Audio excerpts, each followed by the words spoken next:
Donald Trump didn't just lose a ruling, he lost control.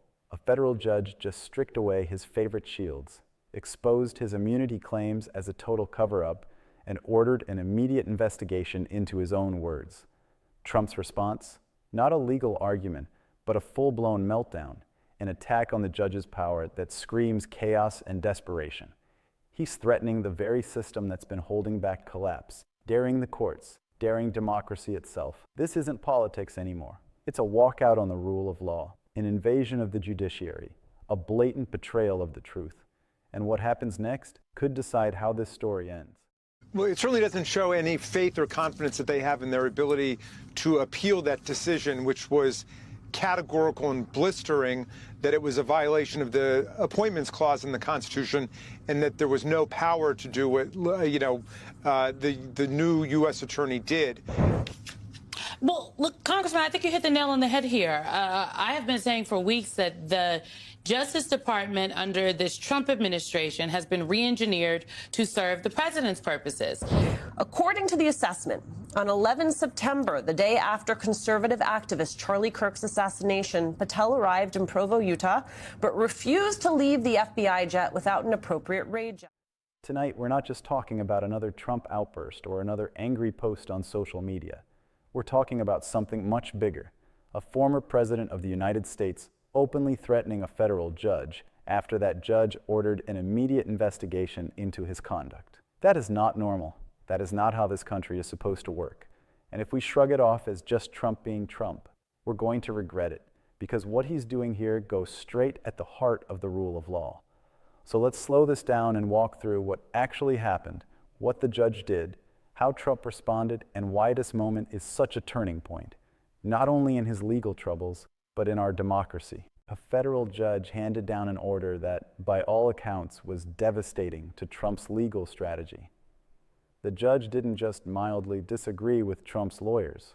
The ruling went straight after Trump's favorite shield, this idea that he's somehow immune from accountability because he used to occupy the Oval Office.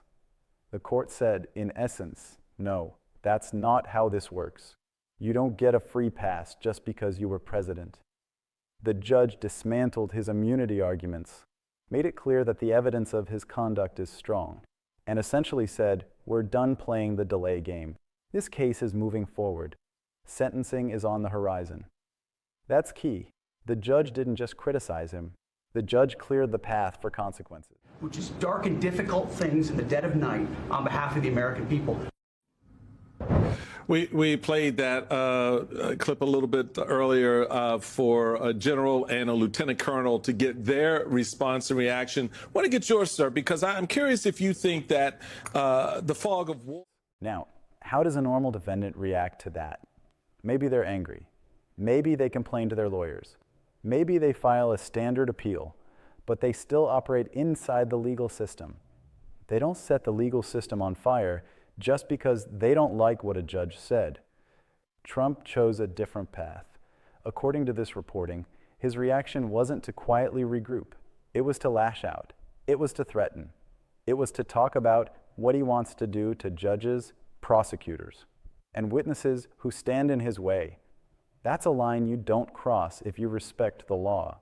That's a line you cross if you think the law is just another tool you can bend with fear. And that's really the conflict here. On one side, you have a justice system that's supposed to treat everyone equally, no matter how rich or powerful they are. On the other side, you have a man who has built his entire political identity on the idea that he's above everyone and everything, including the courts. Let's talk about the threats themselves, because the specifics matter. Trump reportedly said that judges better watch out. He reportedly said that prosecutors better watch out. He said that witnesses better watch out. This isn't subtle. This isn't clever. It's not some vague comment that can be spun as a joke. It's direct language of retaliation. If you go after me, there will be consequences. Now, think about that from the perspective of the people he's talking about. You're a judge overseeing a case involving a former president with a loyal base, and you hear him talking about judges watching out. You're a prosecutor building this case, and you hear the same thing. You're a witness who might be called to testify, and you're hearing that there will be consequences if you speak up. That's not political debate. That's intimidation. And under the law, intimidation aimed at influencing testimony, at shaping how a judge rules, or at changing the course of a trial is not protected behavior. It's obstruction of justice. It's witness tampering. It's a direct attack on the justice system. And here's the thing, he's not even hiding it. None of this is happening behind closed doors in some backroom conspiracy. He's saying this stuff in public, knowing it can be recorded, transcribed, and handed straight to prosecutors. He's essentially creating evidence against himself in real time. That's how reckless and desperate this is. There's a bigger pattern here, and it's important to connect the dots. This is not the first time Trump has tried to delegitimize or intimidate the institutions that hold power accountable. He called the press the enemy of the people. He attacked law enforcement when they executed legal warrants. He attacked election officials when they certified results he didn't like. And now, he's targeting judges personally when they enforce the law against him. This is how authoritarian movements behave. They don't like independent centers of power. They don't like institutions they can't fully control.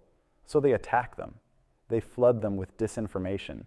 They smear them as corrupt, biased, evil. And if that doesn't work, they try to scare them into silence. When a former president speaks that way, it isn't just noise. His words have weight. They send a signal to millions of people about who the good guys and bad guys are. When he points at a judge and labels them an enemy, some portion of his base will treat that judge as an enemy. That's the danger here. Now, let's look at this from the legal side. This judge already knocked down Trump's immunity arguments and, crucially, pushed past his delay tactics. For years, Trump's team has relied on one main strategy: stall, stall, stall. File motion after motion. Appeal every ruling. Run out the clock. Make it as hard as possible for any case to reach the point of real consequences. The judge in this case said, essentially, enough. We're done with the games.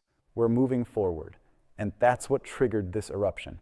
When the legal escape routes close, when the technical tricks stop working, you see who someone really is under pressure. Trump is showing us that when the law corners him, his instinct is not to respect the process, but to threaten it. He's signaling that if the courts do their job, he will try to punish them. That's exactly why we have laws against obstructing justice and intimidating witnesses. Those laws aren't just abstract. They exist because our system of justice only works if people can testify honestly, if prosecutors can file charges, and if judges can rule on the law without wondering if their families are safe, without wondering if the defendant's political base is going to come after them. And let's be clear, this judge and others watching this are not taking his statements lightly. They are documenting them. They are treating his words as potential evidence. It is entirely possible that Trump has just created new criminal exposure for himself by reacting this way. So instead of narrowing his legal problems, he may have expanded them. Instead of making it easier to claim he's just a victim of some political conspiracy, he just handed prosecutors more proof that he's willing to cross bright legal lines to protect himself. But it's not just the law that's on the line. It's the culture around the law. If a judge wakes up every day wondering whether a defendant's supporters are going to show up at their house, that judge's independence is under attack, even if nothing actually happens. If witnesses are looking at the former president's words and thinking, do I really want to testify if he's already threatening people like me? That chills the entire process. This is not hypothetical. We've seen what happens when Trump targets individuals before. Election workers in states he lost received death threats. Local officials were harassed and stalked. People who simply did their jobs found themselves at the center of a storm they never asked for. That doesn't go away. It lingers. It teaches people that standing up for the truth can be dangerous. And that's the real danger.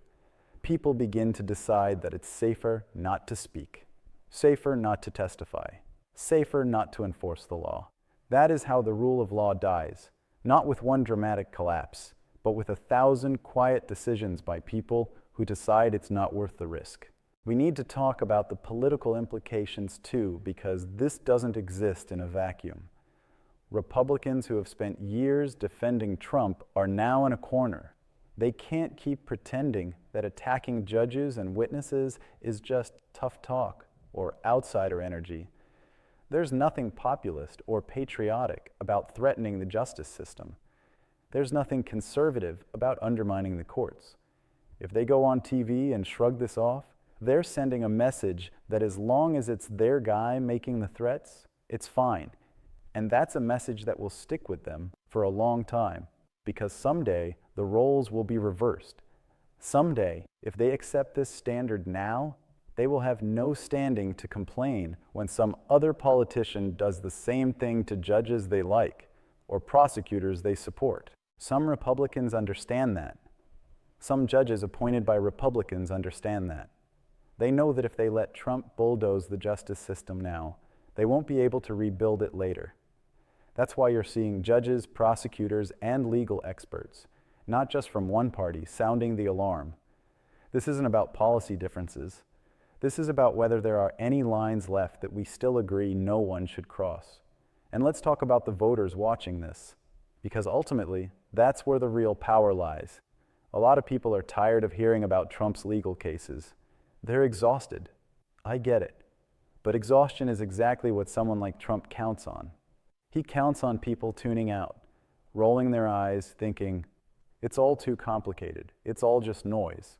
It's not noise. It's a test. The test is whether we still believe that no one, not even a former president, gets to tell judges to watch out if they don't rule the way he wants. The test is whether we believe in a system of laws or whether we're willing to let raw power take its place. We also need to be honest about what this means for Trump personally. Legally, threats like these can be treated as aggravating factors when judges decide sentences.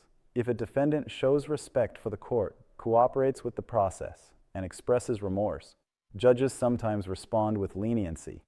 But when a defendant attacks the judge, tries to stir up fear, and shows complete contempt for the process, judges respond in a very different way. So when Trump does this, he's not just venting.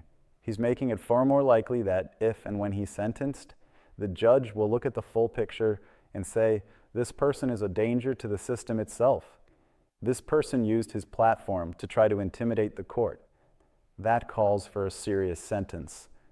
He is making it harder for any appellate court to be sympathetic to his claims that he's being treated unfairly. When an appeals court looks at a record filled with public threats against judges and witnesses, it becomes extremely hard to argue that this is some innocent man just trying to defend himself peacefully.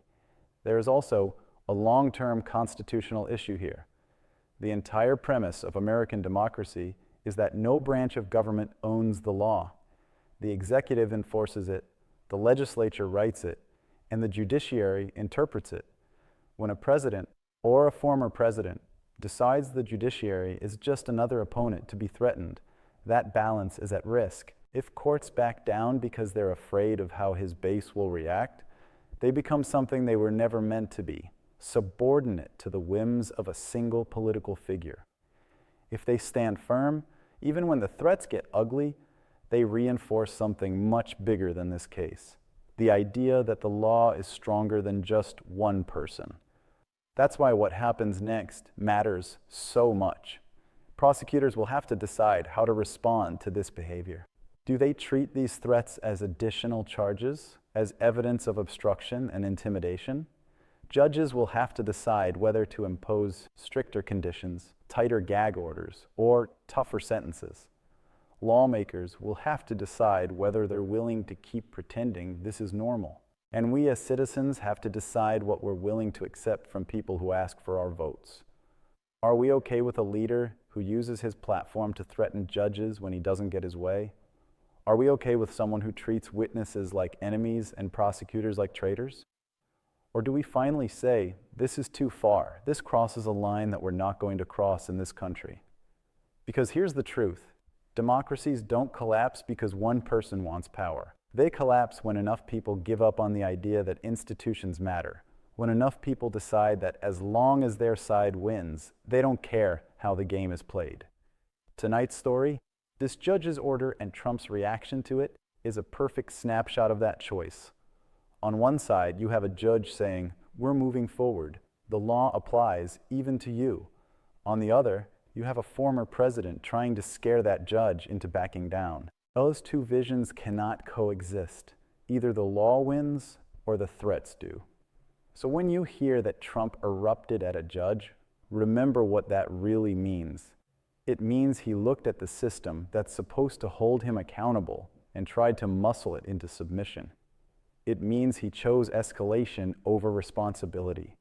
It means that in the face of a serious ruling, his instinct was not to respect the process, but to attack the person enforcing it. A healthy democracy doesn't reward that. It doesn't excuse it. It doesn't normalize it. A healthy democracy draws a line and says, you don't get to threaten the people who uphold the law and still claim you're a defender of America. At the end of the day, that's the choice in front of us. Do we stand with the rule of law, or do we stand with a man who is trying to put himself above it? That choice will outlast any one news cycle, any one case, and any one politician. And if we want this democracy to survive, we'd better start choosing the law.